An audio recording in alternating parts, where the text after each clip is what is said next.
రంగారెడ్డి జిల్లాలో కాంగ్రెస్ సీనియర్ నాయకుల మధ్య కోల్డ్ వార్ నడుస్తుంది. రంగారెడ్డి జిల్లా జెడ్పీ చైర్పర్సన్ కోసం చేవెళ్ల ఎమ్మెల్యే కాల యాదయ్య, వికారాబాద్ ఎమ్మెల్యే స్పీకర్ గడ్డం ప్రసాద్ల నడుమ తీవ్ర పోటీ నెలకొంది.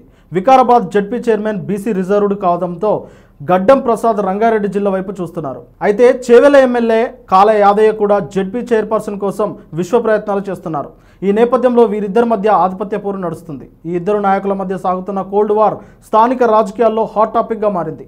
కాల యాదయ్య తన భార్య జయమ్మను, గడ్డం ప్రసాద్ తన కూతురు అనన్యను ఈ ఎన్నికల్లో బరిలో దింపేందుకు సన్నాహాలు చేస్తున్నారు. ఈ రెండు స్థానాల కోసం వీరిద్దరూ పోటీ పడుతుండడంతో ఎవరికి సీటు దక్కుతుంది అనేది ఉత్కంఠగా నెలకొంది. వికారాబాద్ జెడ్పీటీసీ బీసీ నియోజకవర్గం కావడంతో గడ్డం ప్రసాద్ చూపు చేవెళ్ల మీద పడింది.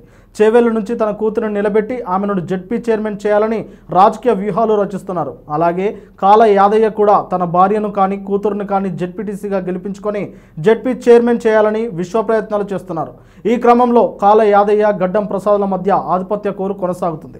సీటు ఎవరికి ఇస్తారు అనేది ఉత్కంఠంగా మారింది. అయితే ఇద్దరిని మెప్పించేందుకు కాంగ్రెస్ అధిష్టానం కసరత్తు చేస్తోంది. గడ్డం ప్రసాద్ను స్పీకర్గా ఉన్నారు. కాల యాదయ్య పార్టీ మారి కాంగ్రెస్లోకి వచ్చారు. అయితే గడ్డం ప్రసాద్కు మంత్రి పదవి రాలేదు కాబట్టి ఎలాగైనా తన కూతురికి టికెట్ తెచ్చుకొని జెడ్పీటీసీ చేయాలని చూస్తున్నారు. ఏది ఏమైనా వీరిద్దరి మధ్య తీవ్ర పోటీ ఉంది.